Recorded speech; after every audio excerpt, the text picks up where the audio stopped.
Dulu, Indonesia adalah negara pengekspor minyak dan member dari OPEC, negara-negara pengekspor minyak. Namun, ketika produksi menurun terus dan kebutuhan meningkat, maka di tahun 2005 Indonesia keluar dari OPEC karena Indonesia mulai mengimpor minyak. Kebutuhan saat ini adalah 1,5 juta barel per hari dengan produksi sendiri 800.000 barel per hari. Ini membuat Indonesia sampai akhir zaman akan menjadi negara pengimpor minyak. Dari BBM tersebut, berapa sih yang untuk konsumtif dan berapa sih yang untuk produktif? Ternyata yang konsumtif 60% lebih itu untuk kendaraan roda 2. Lalu untuk yang produktif kemana aja? Salah satunya yaitu untuk power plant atau pembangkit listrik tenaga gasolin atau solar atau juga LNG. Bagaimana kita ke depan mengurangi impor tersebut sementara BBM kebutuhannya meningkat? Pengalaman pribadi saya mungkin bisa jadi solusi. Saya memiliki perusahaan teknologi bernama Luxcell Teknologi. Perusahaan kami tersebut berhasil menghilangkan flare gas di Singapura. Kami memiliki surat resmi dari pemerintah Singapura, dari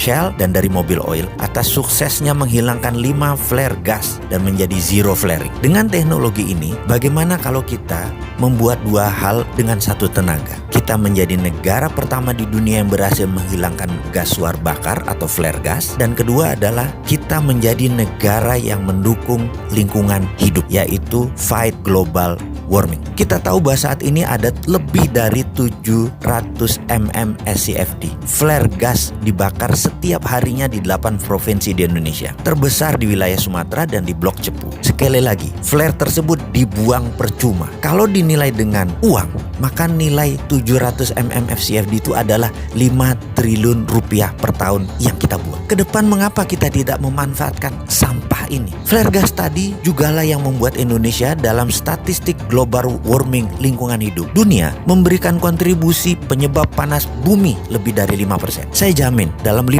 tahun kalau diberi izin sebagai agregator flare gas tersebut, Indonesia akan menjadi negara pertama di dunia sebagai zero flaring country. Hasil dari flare gas tersebut berupa LNG. Di beberapa daerah terpencil sekalipun, izinkan kami jadi pasukan oranye yang akan membersihkan sampah flare gas itu semua. LNG-nya bisa masuk PLN. Energinya PLN kan masih kurang. LNG tersebut bisa PLN beli dengan harga murah dan distribusikan ke pembangkit listrik tenaga gas atau pembangkit listrik berbasis gasolin, biasanya juga dual combustion, bisa pakai gas, bisa pakai BBM. Ditambah lagi ada 18 power plant di Indonesia Timur yang pakai BBM yang bisa diganti gas. Untuk ini ada kelebihan yang lainnya. Pada saat regas gas LNG tadi ada dingin terbuang kira-kira minus 170 derajat Celcius yang bisa kita tangkap untuk dibuat cold storage untuk ikan. Cold storage tadi untuk meningkatkan hasil nelayan di mana energinya gratis. Tentunya cold storage tadi disiapkan oleh pemerintah. Hal itu semua akan mengurangi import